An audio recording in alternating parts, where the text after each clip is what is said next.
On a massive bridge crossing a sprawling plain, a boy and a horse emerge from the woods.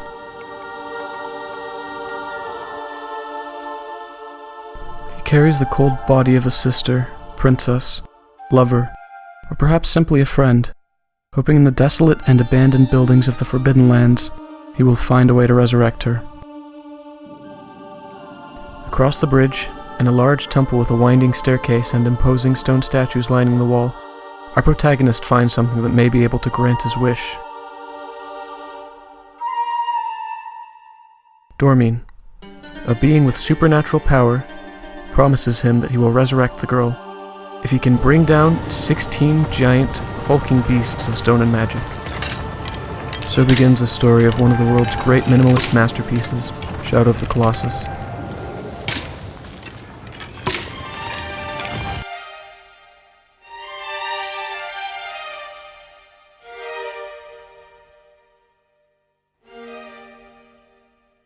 Shadow of the Colossus takes a drastically different design philosophy than most games, and its story, which is mostly told through a few short cutscenes and gameplay, is one of the aspects that is the most diversionary. It's full of mystery and unknowns. Characters take no interest in explaining how they got there or the world they live in, and no flashbacks are showed to the audience to do so either. The narrative of the game, like the gameplay, is a puzzle for the player to put together. When I say the gameplay of Shadow of the Colossus is a puzzle, what I mean may not be clear to those who have not played the game before. From box art or general impressions from reviews and other media, you may have gained the impression that it is an action RPG, similar to the Legend of Zelda series or God of War. Shadow of the Colossus takes a radically different approach to epic fantasy combat than these games. It doesn't throw wave after wave of enemies at the player in order to pad for time or to build up to boss fights. In fact, most of the game's playtime will probably be taken up by something that should be incredibly boring: moving from one area to another. The Colossi are not defeated by combos or by deftly dodging attacks in order to counter. Each boss is at its core a massive puzzle that will require platforming and a good deal of experimentation to finally defeat. That's why I would consider Shadow of the Colossus, despite all its differences in appearance, to be a game more similar to a puzzle platformer like Braid than its action RPG peers. Look, I know that discussing the specifics of genre can be painfully boring, but it's crucially important to understanding why SOTC is so genius. So let's step back for a second and discuss many of the gameplay differences that are incredibly unique. Here's a fascinating one. Your basic sword attacks within the game are functionally useless. Remember how I said that the game doesn't throw waves of enemies at you? Well, actually, the game doesn't throw any enemies at you at all, excepting the bosses of the game, the titular Colossi. And since the Colossi are defeated by stabbing while grabbed onto them, the slashing move your character performs when not hanging from something has no use, besides killing harmless lizards and birds that seek only to peacefully coexist across the Forbidden Lands. And why would you ever do that? They're so cute and cuddly. Don't touch them, you sadist. Here's another fascinating difference. There's no skill upgrades or new abilities that the protagonist gains in the game. Rather, you apply the same abilities you have had since the beginning in new ways to defeat bosses. This mechanic is so rare in role-playing games, it really can't be overstated. Almost all, be it Fallout, Final Fantasy, Mass Effect, or The Legend of Zelda, have a leveling system and/or cool new abilities to unlock as a way to keep the game's combat interesting for the player. This is a very intentional design decision within SOTC, as each Colossi has weak points that can only be accessed by tricking the Colossus into allowing you to climb up on them and delivering a killing blow. The fun of fighting these giants doesn't come from using cool moves or visceral combat, but from the satisfaction of figuring out their weaknesses and exploiting it. Going from one area to the next is a strangely lonely and ethereal feeling within SOTC. You have no companions but a speechless horse, Agro, and there really isn't a purpose to much of the traveling other than to gaze at the amazing and beautiful landscapes in the open world of the Forbidden Lands. And by the way, the environment in this game is truly unreal. The 2018 remaster has to be the prettiest game I've ever seen. Everything from the desert sands to the swaying grass to finely crafted and individually unique trees and forests look absolutely incredible. The forests in this game, by the way, are the most realistic portrayal probably in video games. The crowded plants and sound effects give you the impression of a claustrophobic and real forest.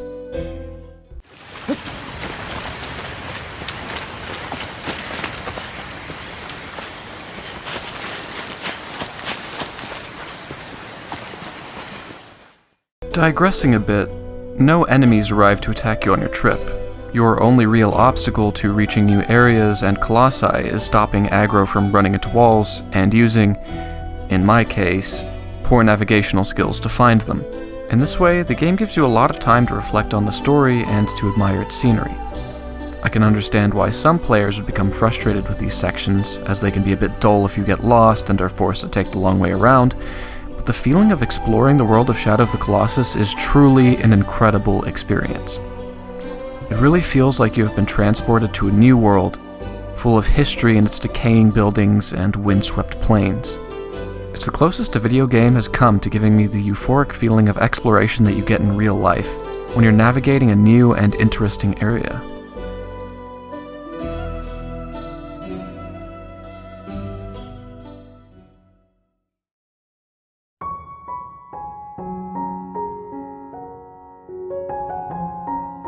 Everyone, if you would for a second, consider the ladder.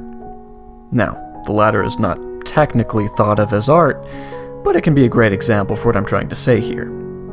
A ladder is beautiful because it is a simple solution to a problem, reaching higher areas. Bear with me here, I know this is a strange analogy. Now, consider the escalator. Technically, these are both created as the answer to the same problem, but they both have areas in which they individually succeed. A ladder is useful in contexts where you need an easily movable object for a single person, whereas an escalator is good at transporting multiple people without any work required. And this example is the way I want you to think of the difference between a minimalist game like Shadow of the Colossus or a maximalist game like modern open-world games such as Spider-Man PS4 or Grand Theft Auto. When I say SOTC is amazing because it is minimalist, I'm not saying that minimalism is necessarily better than having a ton of side quests, collectibles, and minigames. I'm simply saying that the way it is done in SOTC is so great that it really has to be appreciated. The world of SOTC is quite big for an essentially linear design, and compared to other video games, really empty. As I mentioned previously, there's only 2 animals to hunt. Lizards and birds, no side quests, and fruit that you can collect to increase your health bar. That's pretty much it. So what is so enchanting about its open world? It's the incredible craft and level of detail. I remember the first time I was riding around the Forbidden Lands, my jaw was literally on the floor the first time I saw the unbelievable ravines, the bridge that seems to stretch into infinity, and the little oases and small pools of water that are scattered around. The PS4 remake adds a photo mode feature, and it's almost as fun exploring the Forbidden Lands and taking pictures of hidden areas as the main story mode is itself. Nowadays, with Ubisoft open world games and others as well, the focus seems to be adding as much content as possible. There's nothing wrong with giving your audience more content, but SOTC really legitimized the idea to me that games don't have to be all about running from one side quest to another or trying to unlock every achievement. Simply exploring for the sake of exploring can be truly amazing if it's done well. The environments of Shadow of the Colossus go above and beyond that of nearly every game I've played. For a second, I want to compare the surroundings to that of the Talos Principle, a very good puzzle game that has plenty of decaying architecture that makes up its levels. The first 2 levels of the game are Ancient Greece and Ancient Egypt inspired respectively. I don't want to knock on its level design because when I played it, it wasn't something I particularly paid attention to, and it doesn't have bad level design. But compared to Shadow of the Colossus, every area just looks so artificial. Whereas Shadow of the Colossus' winding canyons and sprawling areas suggested as part of a greater world, Talos Principle's levels are short and repetitive. It's really impossible to feel a sense of immersion, like you're truly entering undiscovered ruins of an Egyptian empire. You can't really escape the feeling that these areas were created to serve a gameplay purpose, rather than being built by an ancient society that is long gone. And perhaps that's part of the theme and the point of the Talos Principle. But the Talos Principle is not the only game that suffers from this, by the way. Even games with incredible designs such as Bloodborne often have very artificial-seeming levels stacked with repeat objects and one-way hallways. But in SOTC, areas often feel created simply to exist, to give the player the feeling that they are digging through the remains of a remarkable civilization, like they are exploring newfound areas of ancient Rome. Take, for example, the strange circular buildings in the desert of one of the Colossi. They serve no gameplay purpose, they're there because the level designer wanted to suggest something about whatever buildings used to exist here. These little details, that can seem so pointless to the impatient player, really draw me in a way I haven't experienced in a game before. The level design in Shadow of the Colossus feels like it was the point, rather than the means to get further in the game. The plot expresses minimalism as well. Trying to figure out the plot of SOTC is closer to reading ancient history than any other piece of media I've ever read, watched, or played. In the same way that we really have no idea about whether the 7 ancient kings of Rome actually existed, we have no idea who the protagonist, Wanderer, is, or what his relationship with his dead partner is. Interestingly, the lack of content in this area actually only makes the world more enticing to the audience. There are countless videos on YouTube with different interpretations of characters, environmental storytelling, and stories hidden within the code of the game. If you haven't yet played the 2018 remake or the original, you have reached the point where if you don't want to be spoiled, you should leave and go play it. And you should. The remastering of the game is magnificent, and breathes new life into a game that deserved a serious upgrade to reach a wider audience.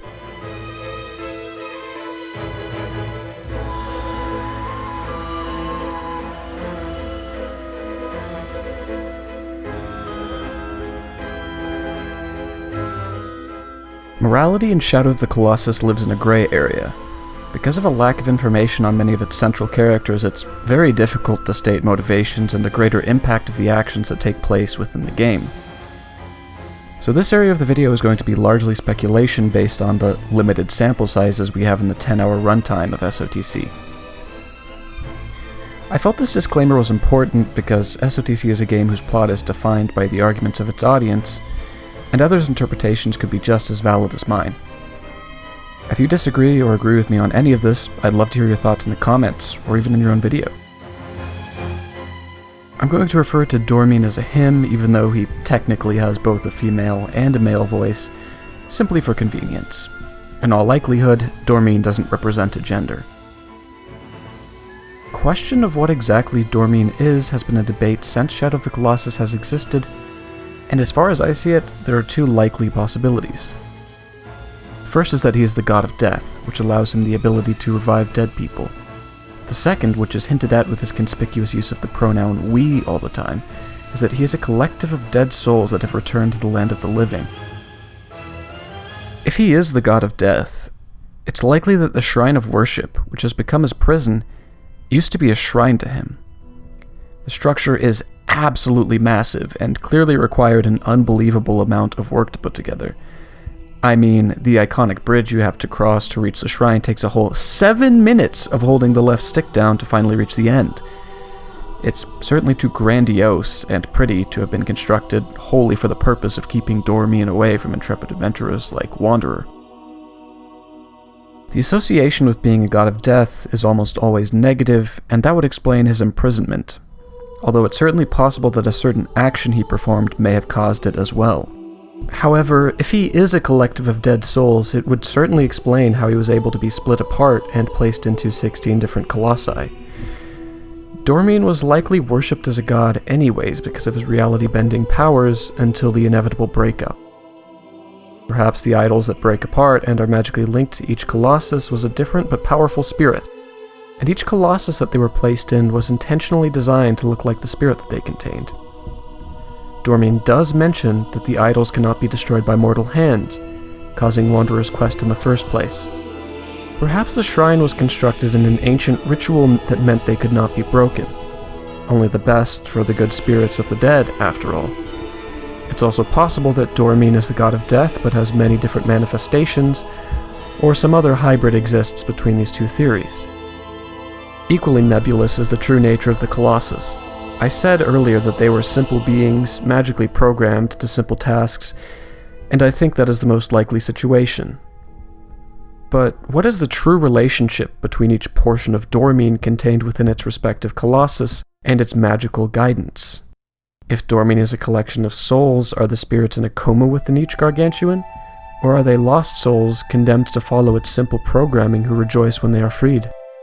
Such questions will likely never be answered, but they absolutely complicate the morality of killing each Colossus. Should the player celebrate with the freeing of a soul after he slays a Colossus, or weep at the loss of life required to bring back another? Wanderer is a boy so driven by his conviction that in the beginning it seems self-evident that he is the hero of the story. He doesn't care in the slightest what obstacles may face him in the Forbidden Lands. He just wants to be told what to do to bring back Mono, the dead girl who rests on the altar of the shrine. He is also likely an untrained civilian from his tribe, based on how terrible his swimming form looks and how awkward his sword slashing is. Colossi are massive, strange-looking beasts with alien eyes and destructive capability that flattens anything stupid enough to not move out of the way. But when the player fights the first Colossi, they may realize these creatures are far less harmful than they seem. Many of the Colossi lie dormant beyond stone walls and only crash through when they sense danger. The third sleeps peacefully at the top of an artificial island until Wanderer appears with the explicit intention of killing the giant. Not exactly a threat to anyone besides Wanderer. Although the Colossi may look frightening, they are quite harmless until they are forced to defend themselves. The Colossi also tend to be very stupid, because they are guardians created of magic to protect the pieces of Dormine's spirit. More rock than brain, I suppose. When Wanderer uses a specific attack by Colossus to jump on them and climb up to their weak points, the Colossi often continue doing that action, even when it should be completely obvious by that point that using that move will only lead to its destruction. The Colossi are programmed by magic with a very simple AI that is not even capable of learning from its mistakes. Many of the Colossi, when they look away from Wanderer or he hides from them, simply forget he exists, and go back to doing whatever it was they were doing before he arrived. And that's why, as the game advanced and I killed more Colossi, I felt worse and worse about Wanderer's actions. Despite the frightening exteriors of the Colossi, they are remarkable and incredibly amazing creatures that only act to defend themselves once Wanderer comes into their territory. Another thing that gave me pause are the black tendrils of Dormine's spirit that plunge into Wanderer's body after he defeats a Colossus. They have a supernatural effect, knocking out Wanderer and teleporting him back to the Shrine of Worship, where Dormine resides. Their dark imagery and the grey loading screen, paired with the pain that they put Wanderer in when he is struck with them, gave me a feeling that perhaps awakening Dormine was a far more sinister proposal than I first imagined. Even if you don't notice Wanderer's physical degradation to a paler and more evil-looking version of himself, these revelations should be enough to unsettle the player.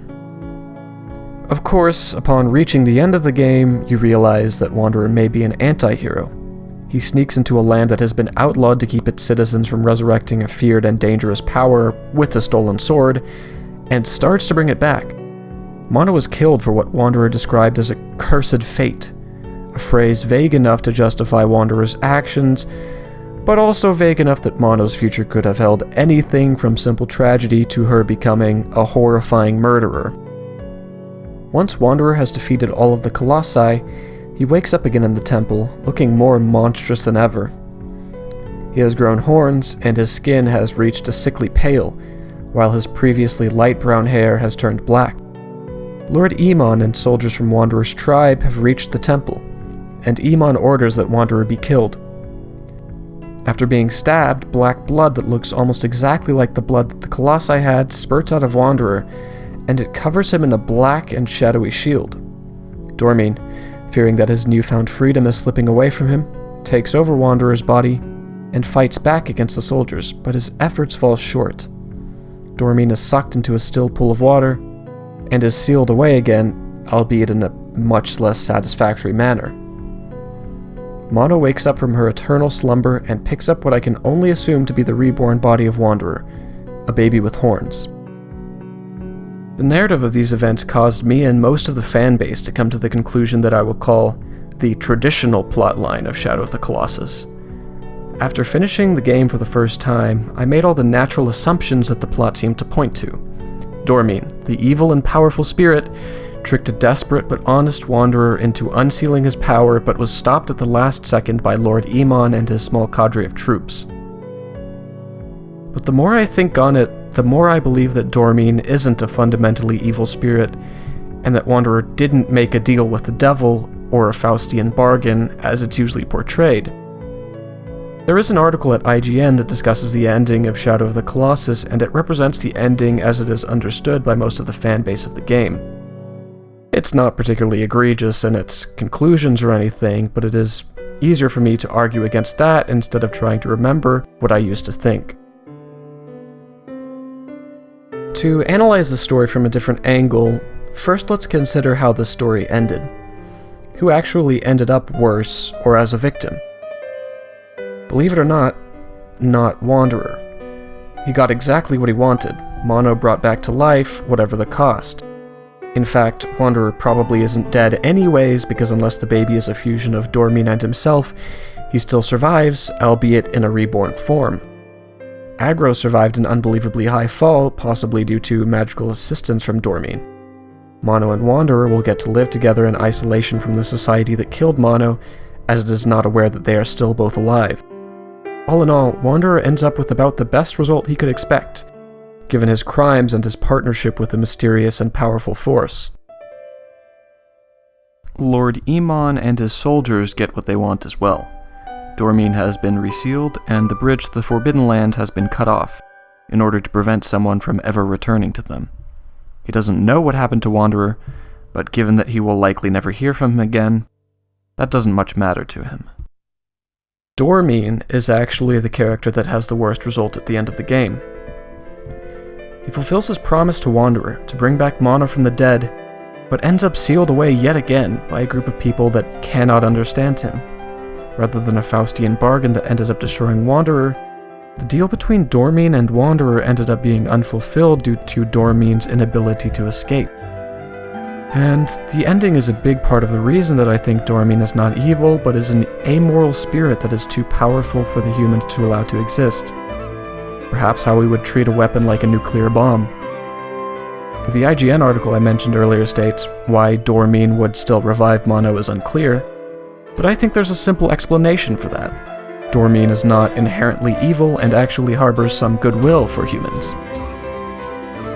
While Dormine's takeover of Wanderer is indeed frightening, he actually makes sure to state that he is only borrowing his body in order to protect them both, and he was likely telling the truth, as evidenced by Dormine sealing away and Wanderer's eventual rebirth.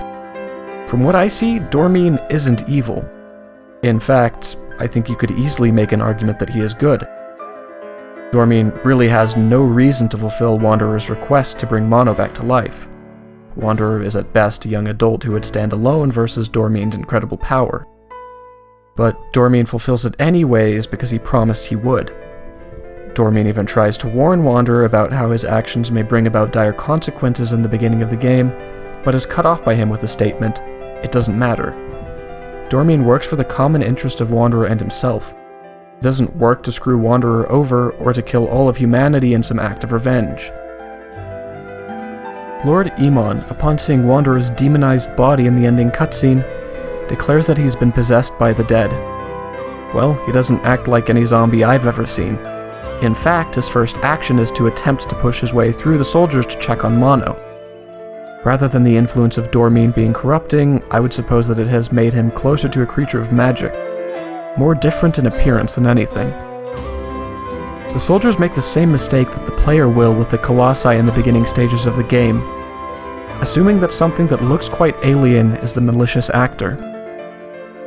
The final act of Dormine before he is sealed away is the final nail in the coffin for the argument that Dormine is an evil actor. Instead of having Dormine fight the soldiers in another cutscene, the game hands over control to the player. Why is this? So that the player has the choice of whether to attack the soldiers or not. I find it hard to believe that a resurrected supernatural force that has the power to bring back people from the dead could not stop a small group of soldiers from sealing him away forever. I mean, he couldn't simply steal their souls away in the same way that he could place a lost one back in. He couldn't send pulses of black like the one that knocked Wanderer out to keep them from pulling him away. I think that Dormin does have the power, but he is held back by the knowledge that killing these men will not solve his problem, which is humanity's refusal to coexist with him. Despite all his abilities, he is forced to wait for a people that will finally not seek to kill him or limit his powers. If he does kill Lord Iman and his followers, it will only confirm the narrative that his powers are too dangerous to contain, that he is a malevolent force. He's caught in a catch-22, and the only available choice is to wait for the future, hoping. Dormin, throughout the game, never does anything evil. How can we describe him as a villain? So, despite everything, the creepy dark shadows that surround Wanderer whenever he kills a Colossus, his gradually more demonic appearance, and the ominous arcs of black that jump into him after the seal on a Colossus is broken, Dormin may be one of the most innocent, least morally ambiguous characters in the game. The theme of deceptive appearances is consistent throughout many of Team Ico's games. The Last Guardian had its friendly yet terrifyingly massive bird creature, and Ico had a good-hearted protagonist jailed because of the horns on his head. Just because Dormin isn't the villain doesn't mean that Wanderer or Lord Iman is either. Given by the amount of decay on many of the buildings in the Forbidden Land, it has been abandoned for centuries. Although Lord Iman condemns and tries to kill Wanderer, he does so because of the stigma that Wanderer's actions carry. He is more of a pawn of his culture's decision to no longer associate with Dormin or the Forbidden Lands than he is a hateful and closed-minded person. He also seems to be at least a little interested in Wanderer's well-being, from his wish that Wanderer should atone for his actions if he is still alive. But his primary goal is to protect his people, and as far as he knows, that is what he's doing. Wanderer's killing of the Colossi and his reckless endangerment of his tribe is usually what people point to when they make the case that he is an anti-hero. But Mana was sacrificed. Not to appease a god, not for something she had done, but for something she might do in the future. Wanderer's actions seem to be spur of the moment and desperate. He just wants to bring her back no matter what. It's easy to condemn him for his actions in support of it, but by no means do we know for sure that his actions will actually hurt the tribe. So I guess, in the end, the true villain was society. You could say that the morality and shadow of the Colossus is painted, not in black and white, but in 50 shades of gray. I'm sorry, that was just too cringy. I just can't end it with that as the last phrase.